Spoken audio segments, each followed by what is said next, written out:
All right, here we go. We are live here, episode 7 of the Deepwater MMA podcast in a new location, looking very different.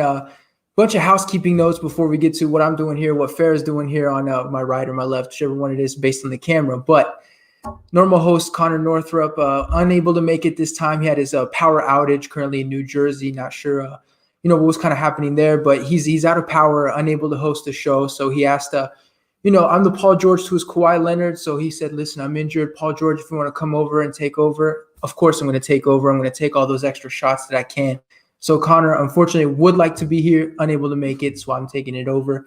Obviously, Farah Hannoun joining us for this episode. Farah, thank you so much for joining me. I feel like I start everything, but how are you? I'm doing good, thank you, and thanks for having me. Of course. All right. What is it? Last housekeeping thing for the people watching for the first time, since it is on my channel. And let's be honest, we don't have that enormous loyal following. The whole point of the show is simple. We have a journalist that we like, that we respect, and stuff like that, which is, of course, why we brought on Farah. We talk about her career in the industry for a good chunk of the show, and then we finish. We're going to talk about a bunch of topics and stuff like that. If you want to watch past shows, you can find the link to Connor Northrup's channel in the description. All that good stuff. Like I said, he's here in spirit, but he's not here physically, which is why I'm taking over. All right, let's get into this thing. Farah, first things first, how did you get into reporting on MMA? I know a lot of people like to start it off with how did you get into MMA and stuff, but for you specifically, how did you sort of get into starting to report on the sport? So basically, I kind of had an idea that I wanted to cover sports. I was kind of trending towards the direction of basketball. I'm not going to lie, because that's my sport. I've been playing it for about 14 years. I wanted even to be a pro basketball player when I was younger. So that's kind of been my sport for a long time.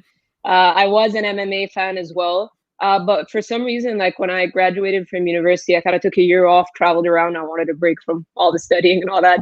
And then I don't know why, I just made a last second change where I was about to cover basketball. I was set to start however I was going to start. I had no plan, but for some reason I made a last second change because there was something about MMA, the sport was growing, and I was kind of curious as to very few people knew about it, especially where I'm from. So especially at the time, now we see a lot of UFC, Abu Dhabi and all that, but back then, 2014, yeah, they had gone for the second time, but you remember how kind of weak that card was at the time. So it wasn't big there. There is a big jiu-jitsu scene in the Emirates and in the Abu Dhabi, but I'm not even based there. I live in Egypt. So MMA is not big. MMA is not big at all here. So that kind of caught my attention. I'm like, man, it's almost like I'm a fan of something that's so weird and so random here because there's no one to talk to about it except maybe my brother and my cousins or whatever. So that kind of struck me as intriguing. I'm like, there are a lot of athletes in the Middle East and the North Africa that kind of deserve that coverage. I'm like,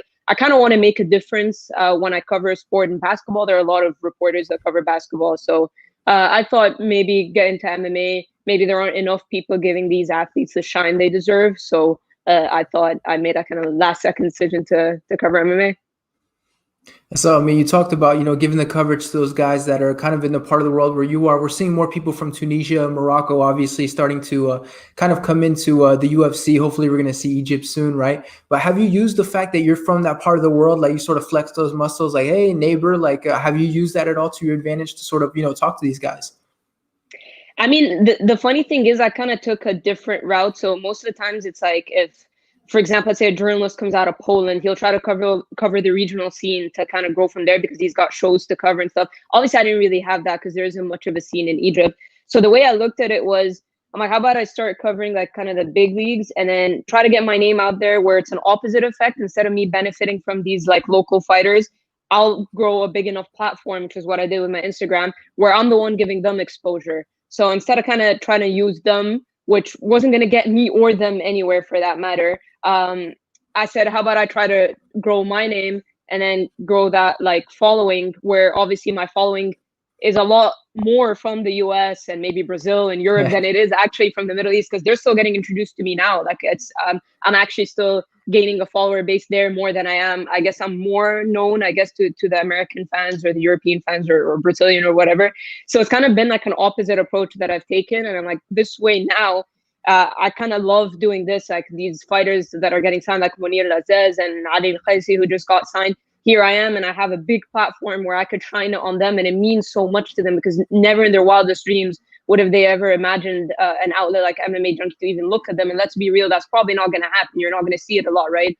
But obviously, me being Arab, me being half Moroccan, half Palestinian, I live in Egypt. I've got Jordanian nationality. Like I'm kind of from everywhere. So being that, like I have that personal connection, and I could do that for them. So that's how I kind of approached it. Where I took an opposite approach, where I could actually benefit them more than me trying to cover the regional scene to grow.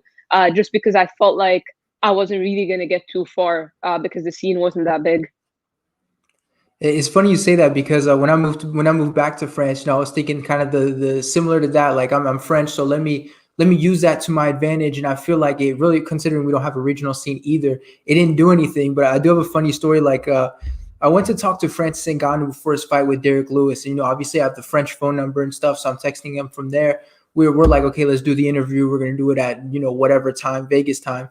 And I guess he forgot about the interview. I call up Francis Ngannou from my French phone number, and so he answers in you know, in French. He's, you know, bonjour. And I was like, hey, Francis, Lucas Grant's out here from Flow Combat. And he pauses, and in French he goes, why the fuck are you speaking to me in English? What the hell are you doing?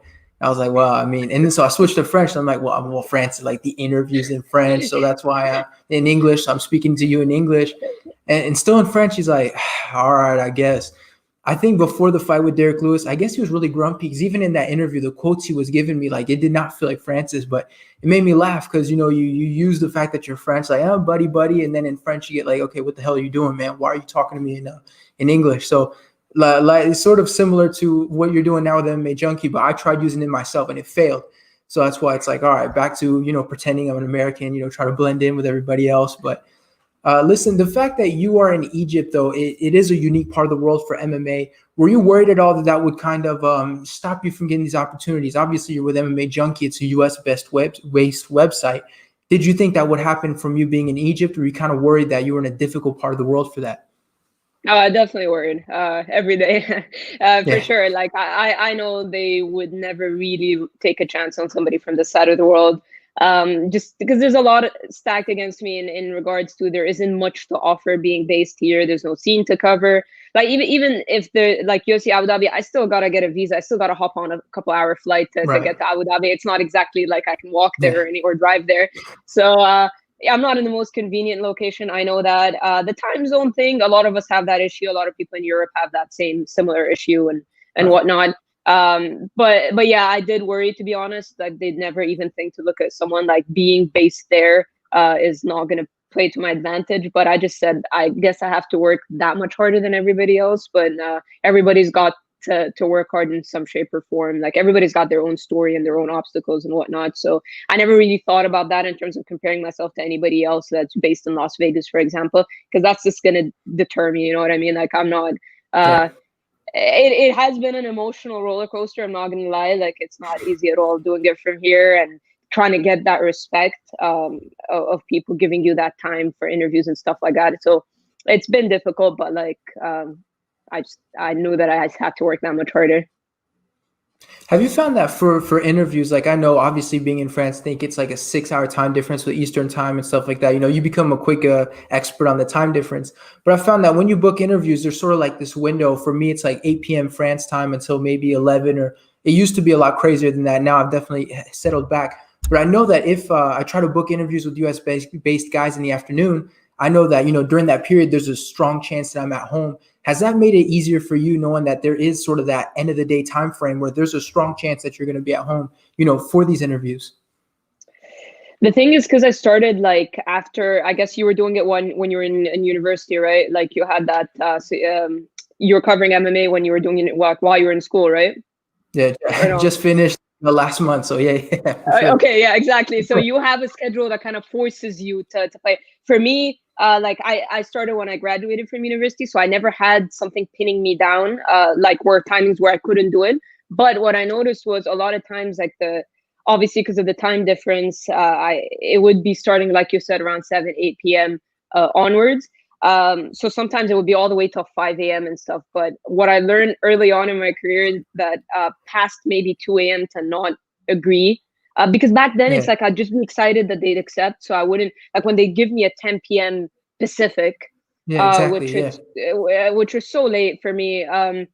I'd just say yes because like I'm just excited to do it. But then when they wouldn't show up to it or show up an hour late, and sometimes I wouldn't even explain where I am. I wouldn't even tell them where I am because I didn't want to come off like I'm complaining and stuff like that.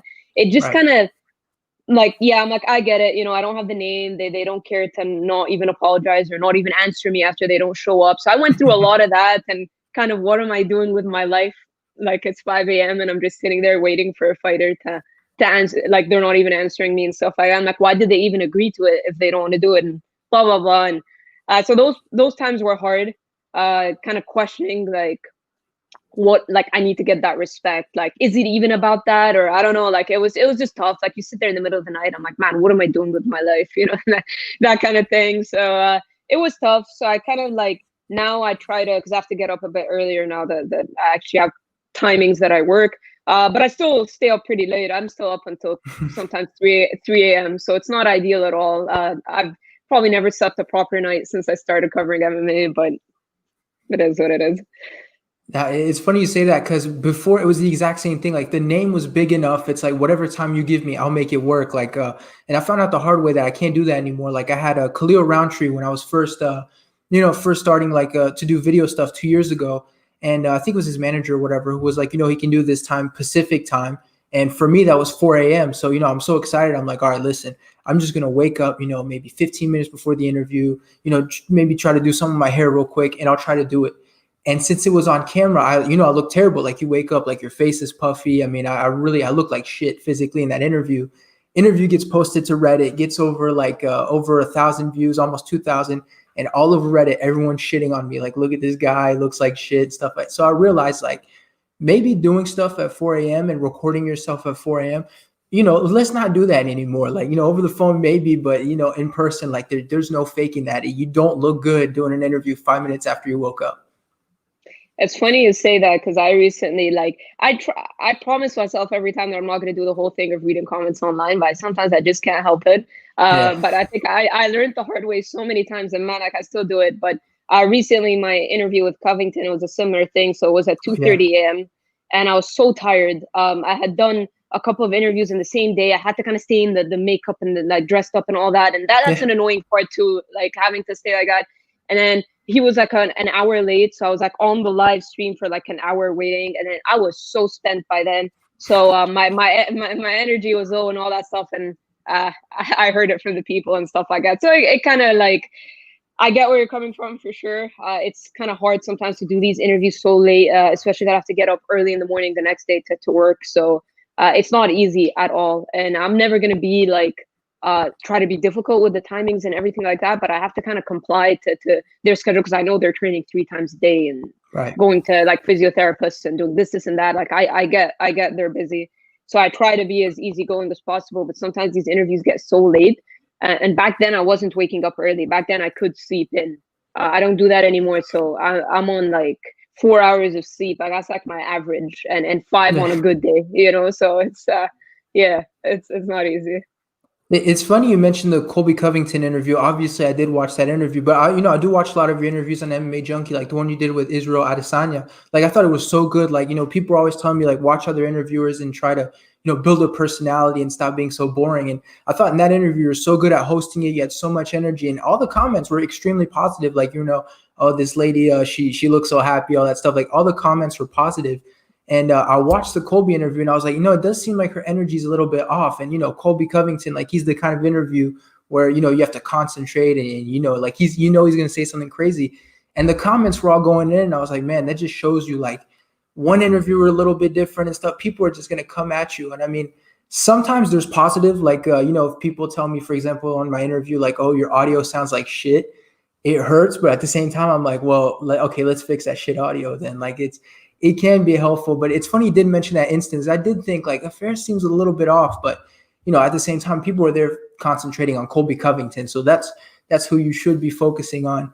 Listen, Connor did have a question for you. So, Connor, my guy, I got you. I know you're with us in spirit. He says that not a lot of women are in MMA journalism. Did you find it hard to, break into, I guess, as a woman in this industry? I get asked that quite a bit, actually. I don't know. The thing is, I feel like I've had so many odds stacked against me anyway. That was the least of my worries. You know what I mean? Like, maybe if I was in the US and I was getting to cover these shows like live, or even if I'm not like getting a media pass, even if I was just around and stuff like that, maybe I could have told you that I'd feel the differences. But I had so many odds stacked against me. That was the least of my worries, honestly. Like, I don't think I got to feel it as much as maybe other women in the industry would tell you, because I think I'm the only one based even outside the US, if I'm not mistaken. I could be mistaken, I don't know, but off the top of my head, I think pretty much every girl that I know that covers the sport is based in the US. So I just had so many odds stacked against me. Honest to God, it's the least of my worries. Now, being there, sure, I try to, like, we hear all these horrible stories, so I always try to keep my guard up. That's just me. I'm not saying that that's how everybody has to carry themselves, but I do try to be as professional as possible. Try to keep my guard up, try to do my work, get in, get out. I am very cautious in that regard, just because in general, as a person, I'm very like kind of non-confrontational. I don't like getting into issues. Anytime something becomes about me, like even if the comments are about me, I don't like that. Like, I would love for anything that I ever do to not even be mentioned. Sure, it's nice for someone to compliment me as an interviewer and stuff like that, but if somebody's talking about the actual interview and what was talked about, that's when I kind of feel like I've done a good job, because I'm like, I don't want you talking about me, like I'm not the subject here.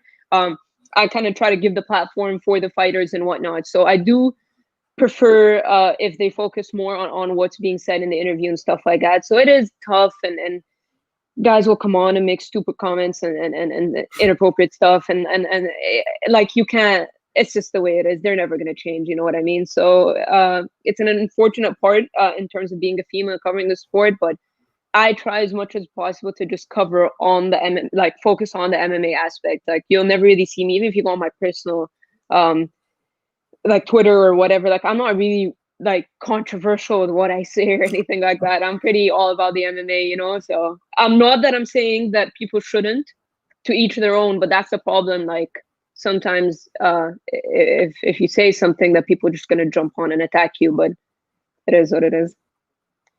Now, it's interesting you say that, because I feel like one of your biggest strengths, obviously there's a bunch, that, but one of the biggest ones is your professionalism. And I feel like in this industry, you'd feel like a given that you would be professional, but I feel like you really excel at that.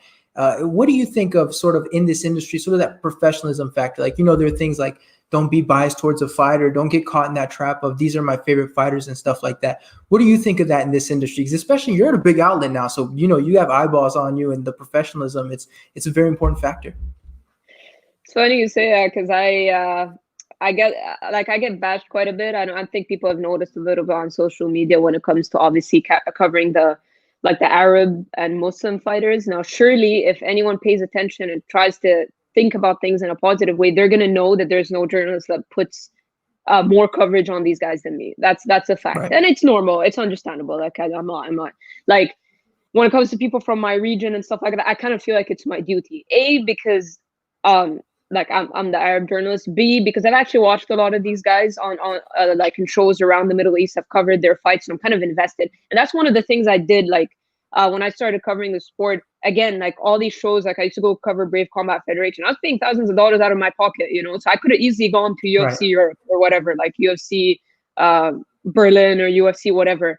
But I chose to go to those shows because it was important to me, as I was kind of climbing the ranks, if you want to call it that, to cover the local fighters. That was important to me. And I'm like, the only way I'm going to get to know them properly is if I'm actually there covering their fights, getting a feel, like being around them, covering the fights live, talking to them face to face, rather than just on the phone or something. Because you want to be invested in it. You know what I mean? Like, you want to feel like, yeah.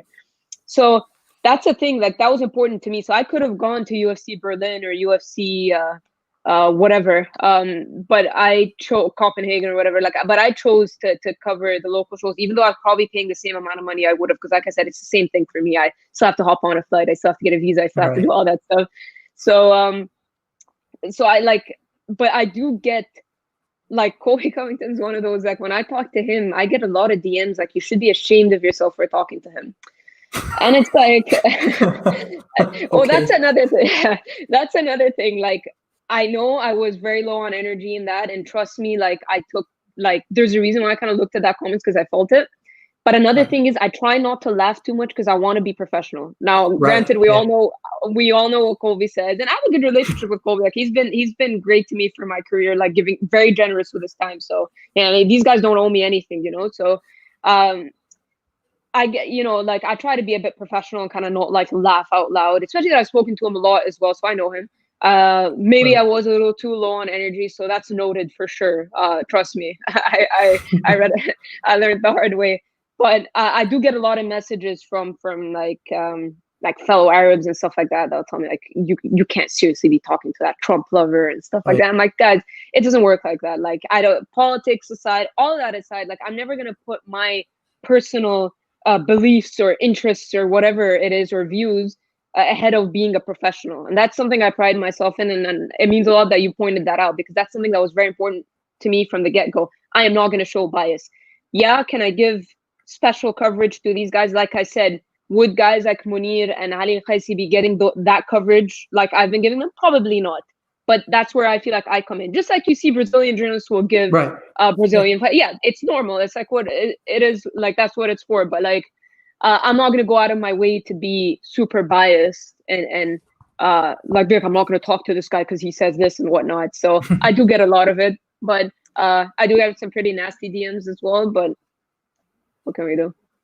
Yeah, well, I mean that's the sport, right? I feel like when you get those nasty comments, you want to reply like Mark Hunt, that famous, who do you think you are? Take your worthless advice. Like I wish I could reply to every comment with that, because I just feel like that's the response, like But at the same time, you're on this very big platform now, MMAJunkie, so you're doing something right, which we have to talk about, right? So we found out, I believe it was last summer, right? The big news comes out, 2 people get picked up. It is Farah Hannoun and of course Nolan King, and I think everybody was excited for you guys. Like, wow, big hires! Like, good on MMAJunkie for picking up these people.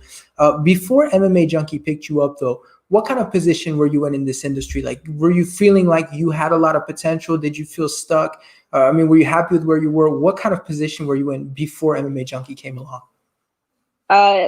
Honestly, like a few months actually before I got the offer for MMAJunkie, I was getting seriously burnt out, because covering the sport, I've kind of sacrificed a lot. I've isolated myself so much in covering the sport because my sleeping hours were so irregular.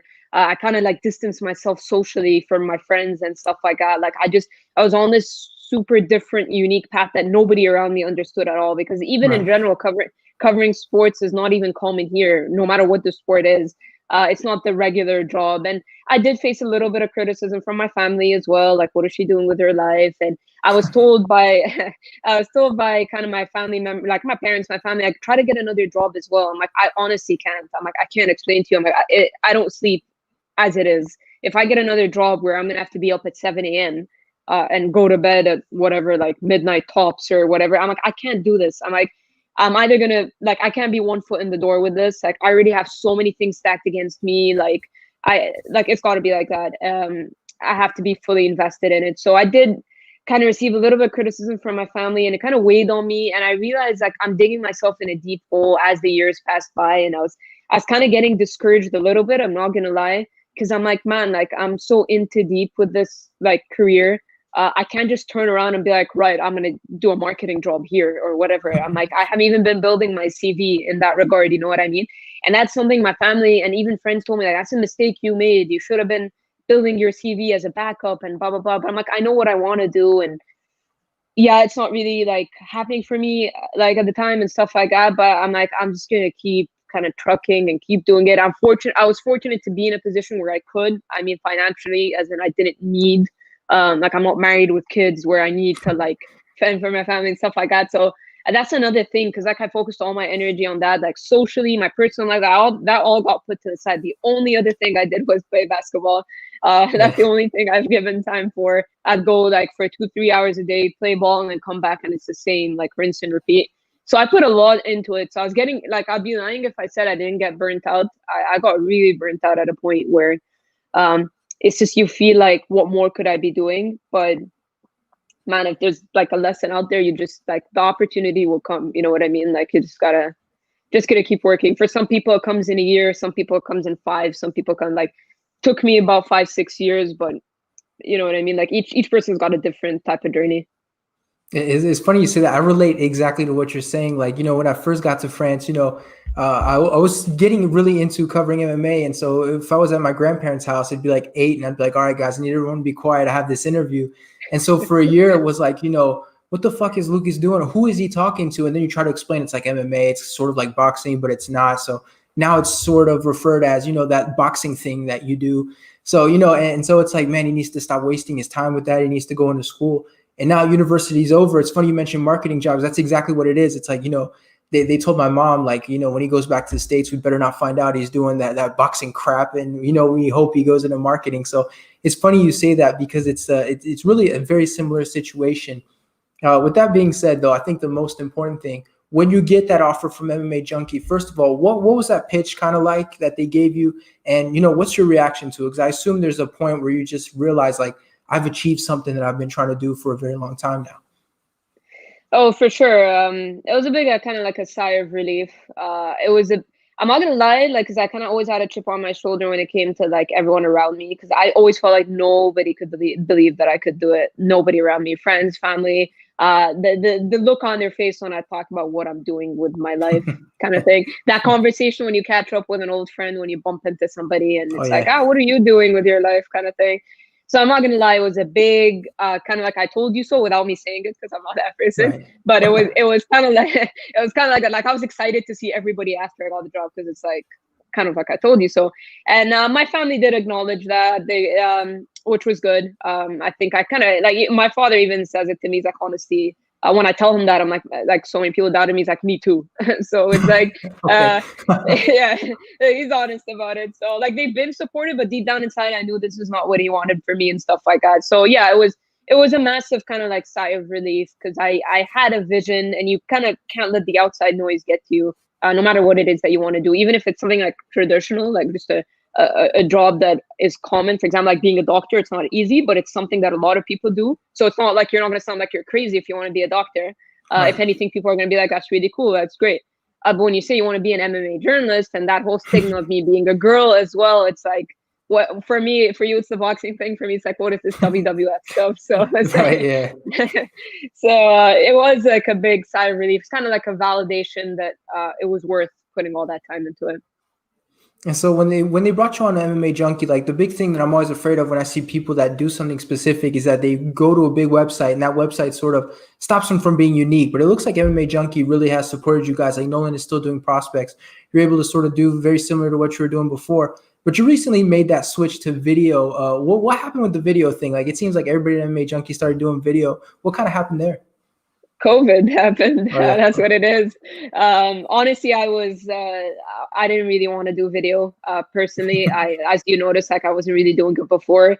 I faced, and this is like a growth thing for me, because I did face a lot of criticism in the past before with bad experiences and stuff. So I wasn't too keen on doing it. I was a bit discouraged. And like I said, because I'm not even the kind of person that's always trying to put myself in the camera. Like I'm not, again, not that there's anything wrong with that, but that's just not me. You know what I mean? So to have to do that was a little bit scary, especially that when I was doing them in the middle of the night, at least when it's audio, I could just be chilling. Like I don't have to like fix myself up at 3 a.m. That's annoying. Like it's still annoying to this day. Like I'm somebody that kind of spends the majority of my time on the basketball court if I'm not like doing this MMA stuff. So I don't want to constantly try to have to fix myself up. Like I want to, like I'm pretty chill when it comes to this kind of stuff. So that part is still annoying to this day.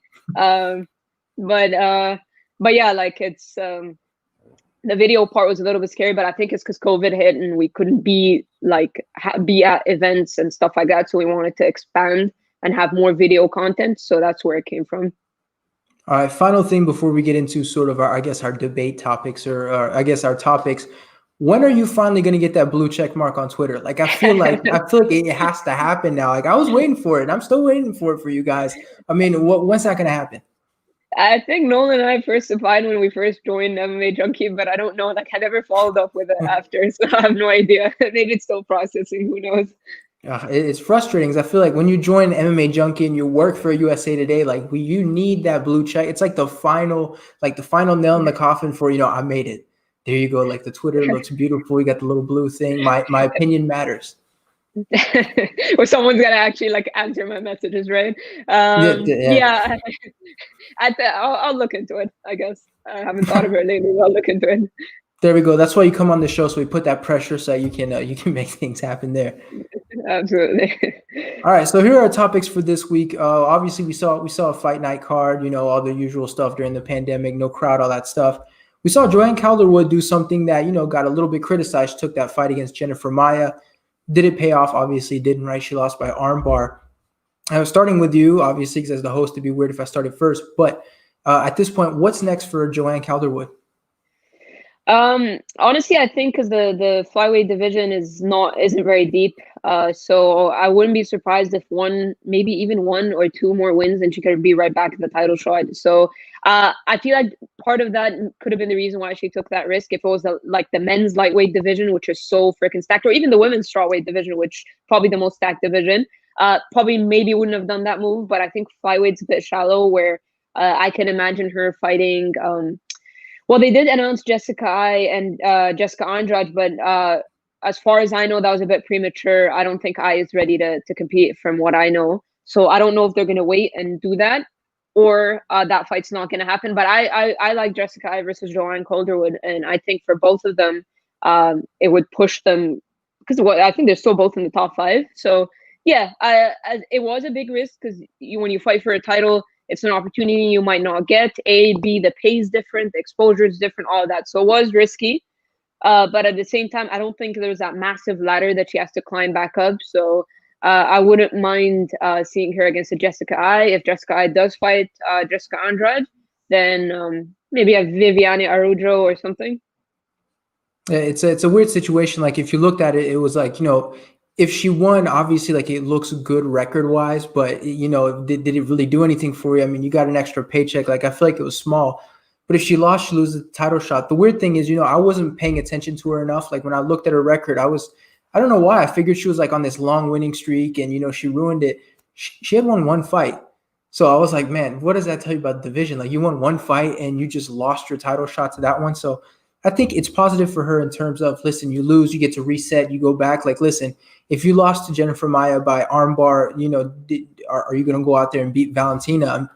To be honest, probably not. So what's next for her? You mentioned Jessica. I like that fight. Lauren Murphy could potentially be a good one too. She's on a 3-fight winning streak herself. I don't think she's necessarily next in line for the title shot or whatever they choose to do. But I like the Lauren Murphy fight as well. But yeah, it's a weird situation. I feel like in this division, whoever you give the title shot to, you have no trust in them.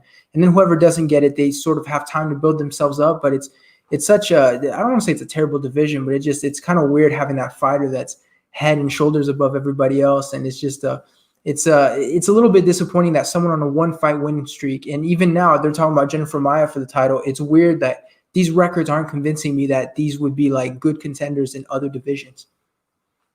Yeah, I think Jessica Andrade moving up to flyweight. I get confused. Yeah, she was bantamweight. Moved that. Yeah, her moving up to flyweight is probably that, because she knows, like, if she beats Jessica, they're gonna give her the title shot. So that's her way, and she's probably gonna be the toughest test to Valentina out of all these people we named. That's the thing. So it is a pretty shallow division, and we've seen a lot of girls either move down or move up for that reason, just because it's like a quick route to a title shot. So yeah, I just think the division, they did do the Ultimate Fighter, but I think over time, when people start to figure out they don't want to cut so much weight, or they're too small for strawweight, that give it like a couple of years and it'll probably be a little bit stronger. But like you said, it's because Valentina is just head and shoulders above everybody in terms of skill level, which is the problem here.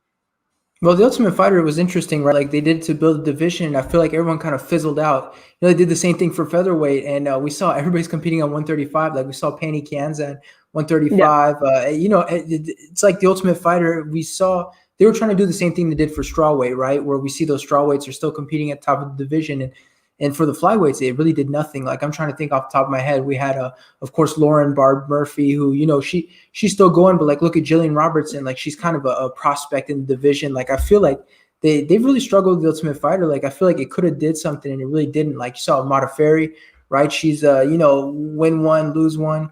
Who was the champion? Nico. Has she even? I think she's fought like once. It's such a weird situation for sure. She's at bantamweight now as well. Nico Montano. Oh yeah, well there you go. She's or did she? Yeah. Or did, like, that's the thing. No, she hasn't competed. Yeah. I think she did move up to bantamweight. Yeah, that's the thing. Like, it's It is a weird situation, like, but I think a lot of those girls were pretty raw as well. Like, if you look at their records and stuff like that, they weren't. It was kind of like a way to add more fighters to the division more than add contenders. I think it was just to kind of fill out. So you've got Montana De La Rosa, she's pretty decent in the flyweight division. So you've got a couple of fighters there, but I just think, like you said, because the champion is so dominant, then that's the issue.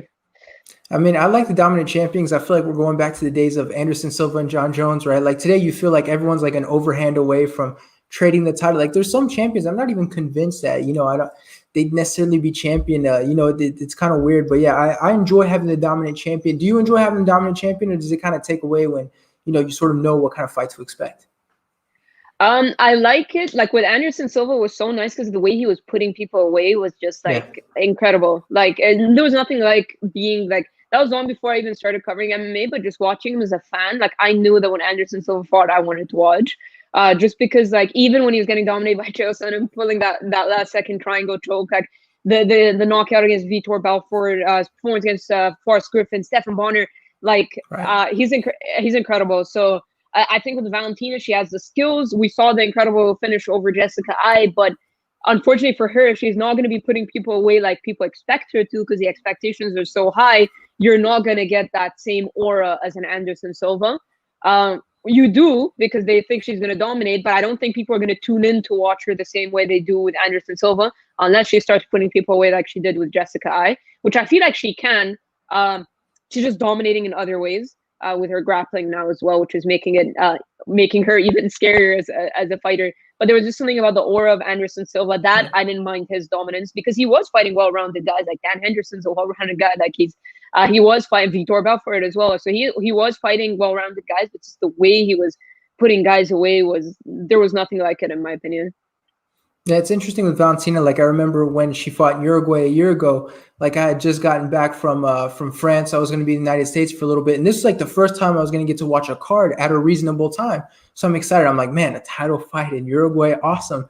And, I finished the fight and I was like, I think that was one of the worst fights I've seen since Data 5000 versus Kimbo Slice. Like I was like, I'm tired. I'm still jet lagged. That's the title fight I had to look forward to. And I feel like that just killed all her momentum. Like we saw him just do this for 5 rounds and then nothing happened. So it was, Anderson, we got some stinkers, but like he, eventually he got to that point where we saw enter the matrix against Forrest Griffin. I feel like Valentina, we got the head kick against Jessica Ai, and we fell into that trap of thinking we are going to see everyone get gadooshed, and it just didn't happen.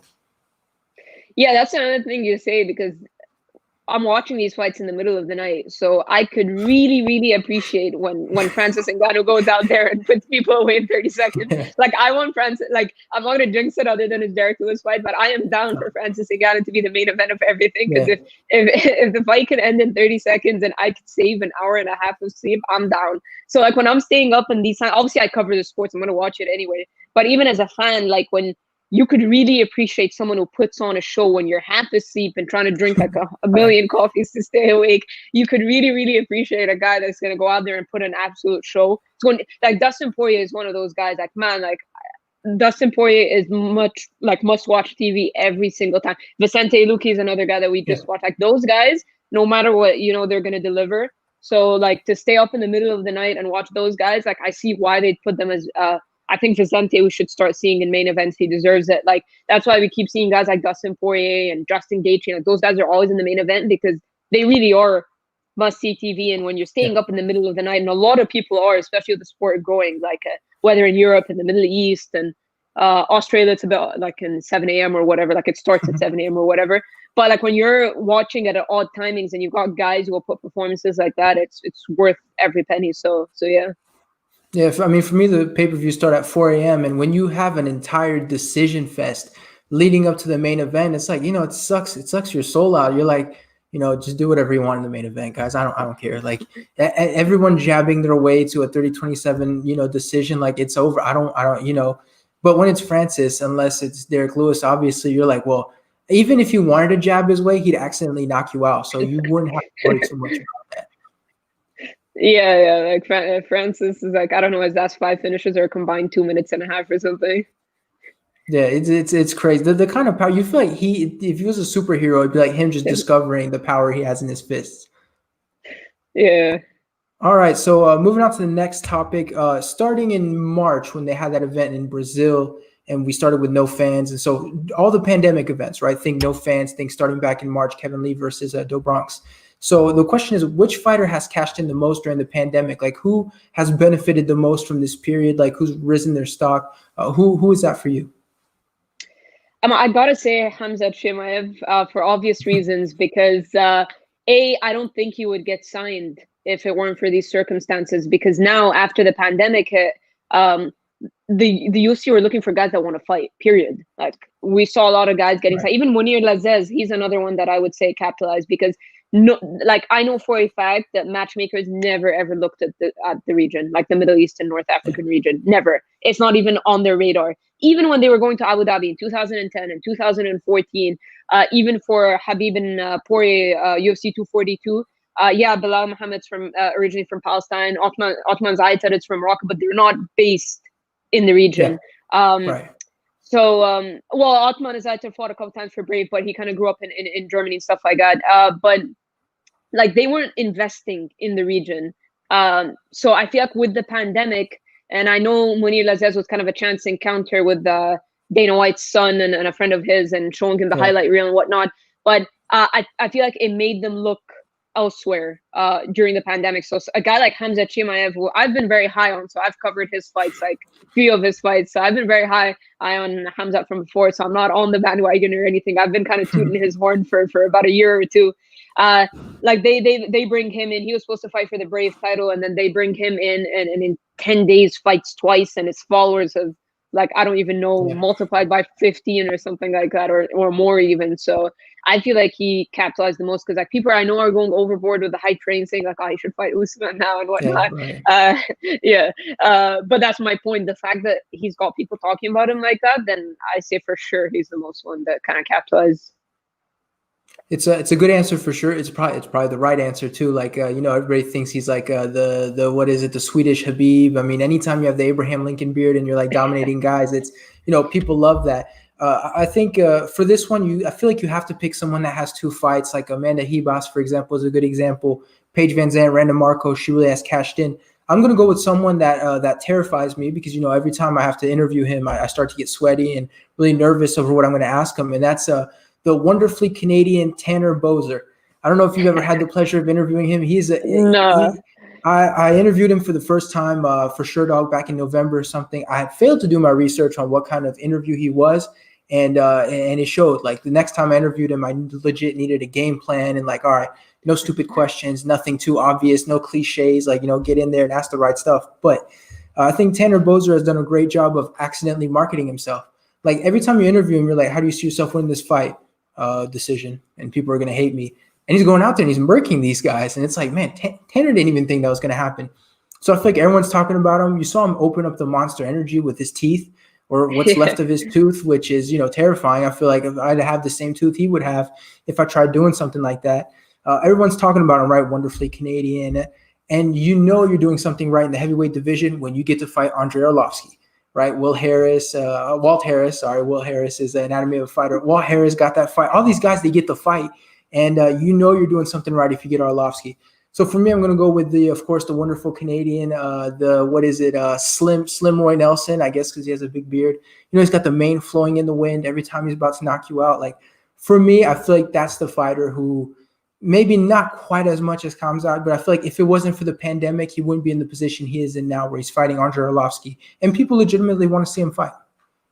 No, I agree with you. I had him, like, I wrote a piece of like 5 breakout stars. It was for Fight Island, but I had him on there. So I agree. I agree with him. I agree with Amanda Ribas as well. Like all those are people because of their activity. And there's somebody else I'm trying to think of that was kind of turning around pretty.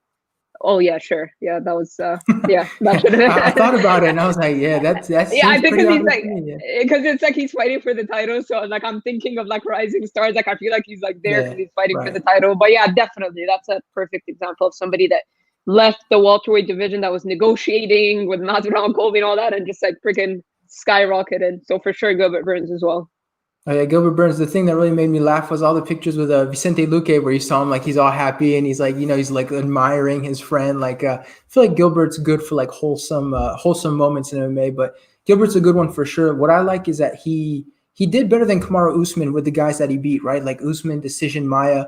We saw Gilbert Burns use, the big overhand that dropped him. And what I liked is the fact that he's such a high-level black belt. He wasn't afraid to sort of get in there and finish him, which Tyron Woodley and all those guys kind of failed to do because I guess they were worried about the jiu-jitsu. Obviously dominated Tyron Woodley as well. Like, yeah, he's a great pick too. And, with the kind of management that he has, we're definitely going to see him fight for the title soon. So he's definitely up there. It's like, if we were to pick a bunch of guys, pretty much if you fought twice, there's a good chance it's because you did something right.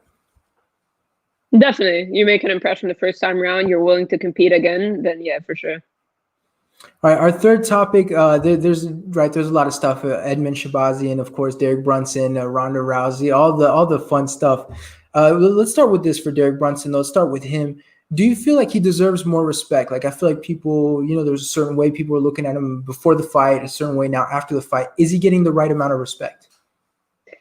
I feel like maybe now after he beat Edmund, but definitely he wasn't getting respect because we kind of forget the guys, the caliber of guys he's fought. Like, this guy's fought everybody in the middleweight division, and unfortunately he was being called like kind of like the stepping stone or the gatekeeper of the division, which was unfair because like he's willing to fight those guys. Like, there are a lot of guys behind the scenes that are probably turning those fights down, and he's taking them. He's fighting every one of those guys. So unfortunately for him. Like his loss to Whitaker, his loss to Adesanya and all that. And then it seemed like they were trying to build Shabazian down that route. But he's kind of shown a more tamed and reserved version of himself lately with his wins over Heinich and Theodoro. But I think because they weren't top 10 level guys, that people thought that Shabazian was going to steamroll him. But I think like he showed like a very composed version of himself. He pressured Shabazian. He kind of showed holes in Shabazian's game as well. And it was a great finish for him. So yeah, like definitely doesn't get the respect he deserves. But I think, you know how fans are, and maybe they're going to be like, "Oh, Shabazian was too young. He was rushed. It's not that great of a win." Blah blah blah. Like, it's always going to be like that, right? But I do think it was an impressive win over Shabazian, just because I think Shabazian is very talented. I just think he's got to get his cardio issues sorted. Yeah, I remember I was watching the fight, and the whole time I'm thinking, man, he looks so good. His hands are up. He's using his wrestling. I think the big thing I noticed is that how much stronger he was than Edmund. Like, it felt like when he grabbed him, Edmund was going wherever Derek took him. So he looked great in the fight. I think before the fight, everyone kind of had images of the sprinting after Robert Whitaker and just swinging hammers at him, hoping to get him. People were like, we saw the same thing happen against Israel Adesanya, where we fed him to, I don't want to say feed because he's still very, very good, but we gave him to the young guy with the good striking to sort of, show off like his moves. And then, Jacare knocked him out before Israel. So I think we were kind of scared, like, is this another case? And I think the fact, for me, what really threw me off in sort of picking this fight is the fact that Shabazian, he gadooshed, he murked Brad Tavares beforehand. It's like, man, the last guy to really do that to him was Robert Whitaker. So, for me, I was like, man, if he can do that to Brad Tavares, he might be able to do the same for Derek Brunson.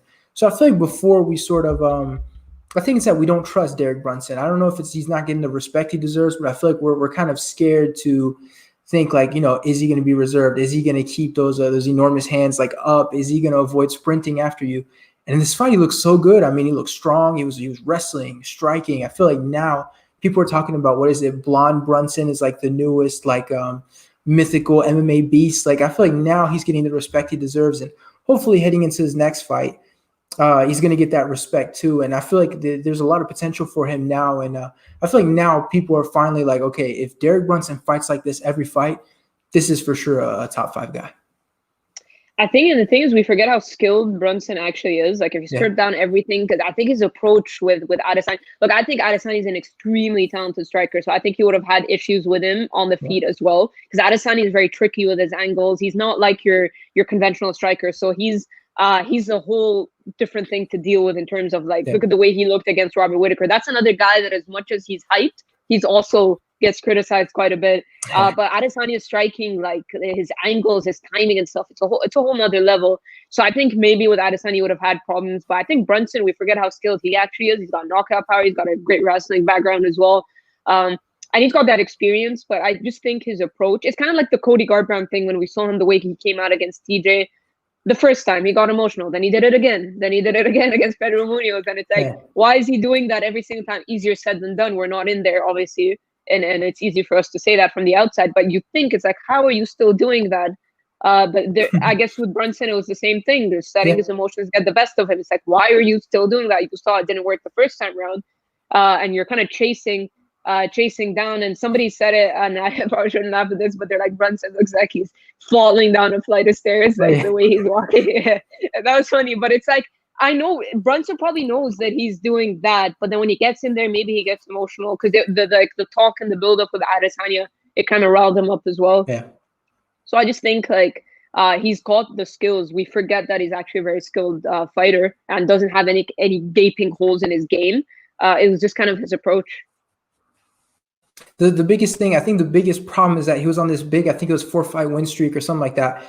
And every knockout looked exactly the same. Derek Brunson is sprinting after you, sloppily hits you against the cage, and you fall down, you're done. And I think the thing is, when it works, you're like, okay, well, so why would I change it? The biggest thing that surprised me is he was with Jackson Wink at the time. So I was like, how can you be at such a big training camp, training with those people and you know, sprinting after guys, trying to hit them with, you know, a milk jug of a hand? Like, you know, I didn't understand that. But with that being said, though, who do you think is next for Derek Brunson? Like, I feel like he's got so many different opportunities. Who would you personally go with?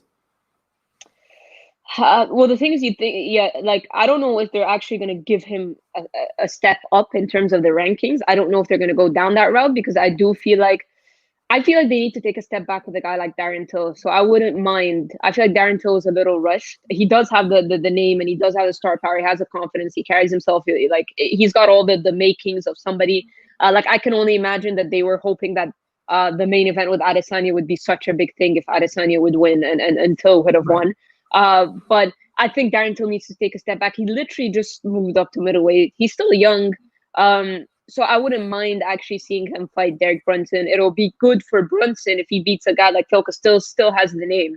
And people are still high on Darren Till, even though he lost to Whitaker. So Brunson beats him, he'll get that opportunity to go up if that's what he wants, obviously. And then with Till, it'll kind of show that he does belong in the top 5. He's only fought Gastelum, which is not an easy guy to fight. Yeah. But it wasn't like the most entertaining fight. It was very tactical and smart from Till's part, kind of taking away, neutralizing Gastelum's strength. But I think if he fights a guy like Brunson, who's going to kind of try to pressure him and try to wrestle him, which maybe could have cost Till the fight against Whitaker. And Whitaker's not even a wrestler, right? So maybe that's a kind of it's not probably the fight that everybody would pick, but I wouldn't mind seeing that because I feel like Darren Till needs to take a step back. And at the same time, for Brunson, he gets to gauge where he's at in the division. Man, I could do a whole hour on Darren Till and just ranting about it. Like, I feel like he beat Cowboy Cerrone and the English MMA media went crazy.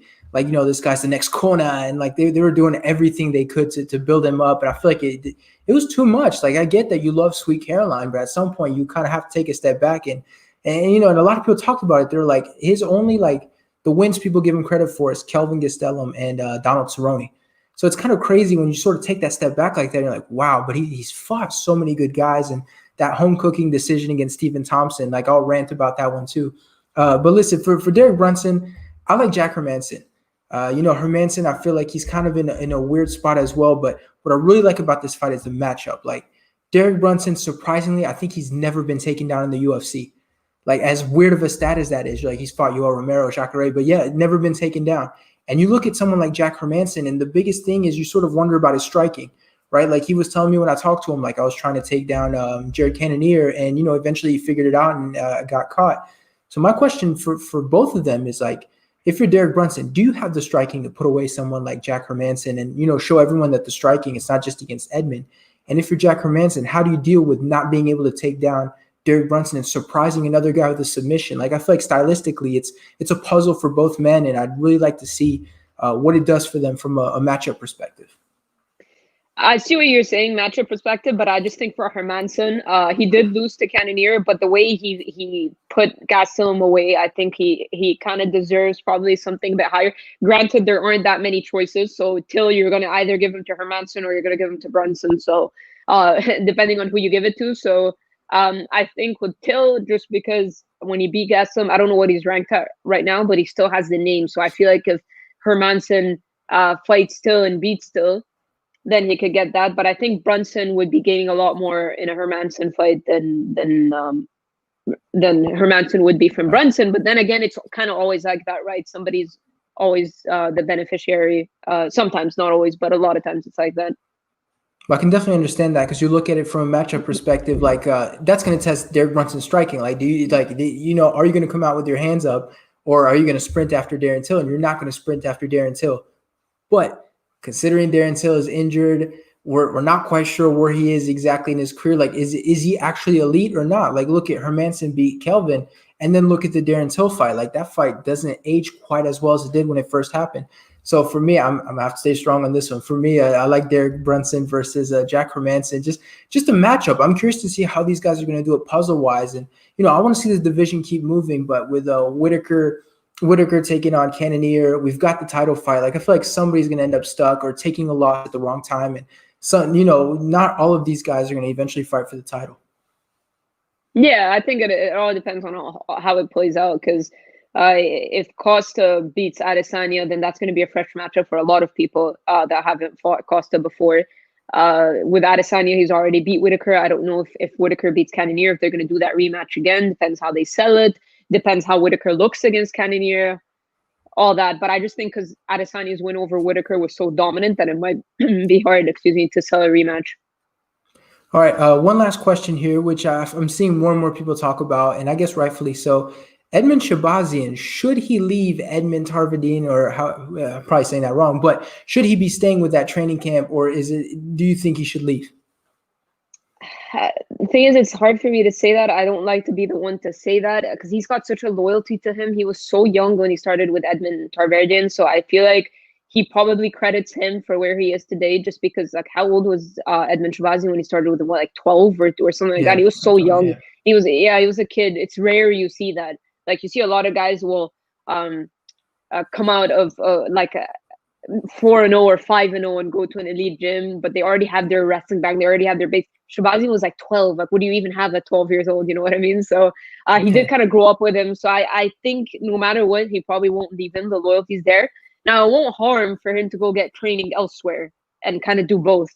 There are a lot of good gyms around in California, so I'm sure he's not short of opportunities in that regard. So maybe should he go and get looked somewhere else?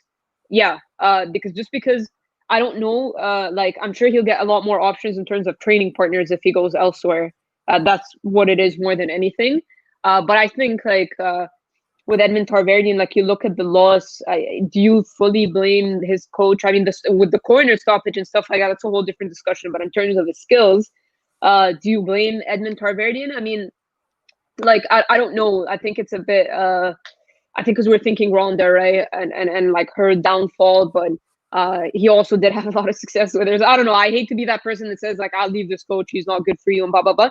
But it wouldn't harm if you pull a Cody Garbrandt where he is working with Mark Henry. He is getting a different look, but he's still kind of loyal to Team Alpha Male. He's still got Chris Holdsworth in his corner. He still lives in Sacramento, still trains with the Alpha Male guys. It kind of goes back and forth and has Mark Henry as his head coach. So maybe something like that wouldn't be bad for Edmund if he would go elsewhere, get some training there, and kind of bounce between the two.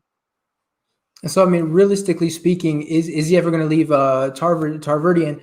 The answer is no. Your manager is Ronda Rousey. You've been with him since you were 10 or 12. Realistically, he's not going to leave. I mean, even from a loyalty perspective, it's just really tough to do that. Like, listen, thank you for being with me throughout my childhood, my adulthood, but I'm leaving. So realistically, for me, as long as he's managed by Ronda, he's not leaving. With Edmund, you're definitely scared because you saw Travis Brown suddenly, get worse. And then Ronda thought she was a boxer. But the thing is, Ronda thought she was a boxer. She was not. Edmund Shabazian has shown that one of his biggest strengths is the boxing, and he's knocking guys out. So boxing-wise, obviously, things are going pretty well for him. But I think it's a great point that you mentioned. You can get looks elsewhere. I think it's when fighters are being forced to stay at their one gym, that's where they start to have issues. That's where you start to look at it, and it's like, are you training with the right training partners? Are you hearing enough other opinions? And so great point you bring up that he should consider going elsewhere for, a few different looks here and there. But, is he going to leave? Realistically? No. There will probably come a time in his career where if things aren't going well, he is going to have to take that step back and ask himself, we saw what happened with Ronda. We saw what happened with her husband or boyfriend or whoever Travis is at this point. is it time for me to do the same? But as of right now, it's normal. We ask the questions like Tarverdina showed us in the past that, he can ruin a perfectly good fighter. But unfortunately for his haters, he's built up a very good fighter too. So I think you're bang on the money for this one. I don't see how you can argue that, don't go look elsewhere, stay with him. Like, I think you should stay, but definitely keep your mind open. Don't do like Ronda where everyone's against me, everyone hates me, I'll never leave, I'll show them. If you do that, you're going to be stuck in your career. Yeah, I think often what happens is someone will be in your ear. That's what usually happens. Yeah. When somebody leaves, when someone makes a drastic move or a surprising move or leaves a management or leaves a gym, it's somebody usually in your ear telling you to do so, kind of convincing you to go down that route. So who knows if there's somebody in his ear trying to do that? Who knows if there are managers who are trying to hit him up and be like, I'll change your career, I'll do this for you. You never know. So we'll see how it plays out. Yeah, there we go. I doubt that, like Ronda Rousey is pretty powerful. Like even like someone powerful like Ali, I imagine you'd have to come in with like an excellent pitch to tell you like leave Ronda, who I think is managed by the same company that owns the UFC and stuff, and come to me. Like that's going to be that would be a really tough sale on that one. Yeah, but I think you'd be surprised in terms of people trying to pitch stuff. Like I hear a lot when it comes to that kind of thing. So yeah. It's all behind the scenes and stuff like that. So like managers and whatnot and coaches and stuff, they'll do what they need to do to kind of strengthen their roster or their gym or whatever. Yeah, for sure. Yeah, the poaching, I'm seeing it. I'm seeing a lot of more managers talk about it now. It's crazy. Like they screenshot the DMs like, hey, I'd love to talk to you if you get the chance. It's crazy, but that's. I feel like it's a little bit similar to us trying to get interviews, right? Like you have sort of a pitch you have to go with, but at the same time, like I'm taking you for 10 minutes and I'm giving you right back. Like I'm not taking you from anyone. Yeah, they've got their ways of doing it. Like, what do I know when it comes to that? I guess when you're right. Like not everybody's based in the same location, you don't have access. So sometimes you just shoot your shot. Sometimes it works, sometimes it doesn't. All right, there you go. Well, listen, everyone, that was episode 7 being hosted for the first time on my YouTube channel. I have the notes here telling me what I need to say to finish up. So in closing for 2 minutes, thank you, Farah. Thank you so much for coming on. I really appreciate it. We didn't have our regular co-host, but we did have you coming on. So that was a great guest. So thank you for your time. Absolutely appreciated. All right, plug social media. So if you want to go first, plug your social media. Just on Twitter, it's Farah _Hannoun. On Instagram, it's just Farah Hannoun, 1 H in between. Or UFC news alerts if for the UFC stuff. Yeah, that's pretty much it. All right, for me, you can follow me Twitter, Instagram at Grand Sire MMA. If you find me on Facebook, do not add me. Like I do not post MMA stuff on there. Like that's my family. But so just throwing that out there because I get people all the time trying to hit me up on Facebook. But follow me there. Subscribe to this YouTube channel. Like I'm trying to grow this damn thing, and it feels like it just doesn't want to. So if you watch this, you're not subscribed, fix that. And then finally, in closing, thank my MMA News, Eric. So Eric, thank you so much for giving us a platform to do this. And so we'll see you guys next week for episode 8. Things should be normal. We'll probably have Farah on sometime in the future. Thank you, everybody, for watching.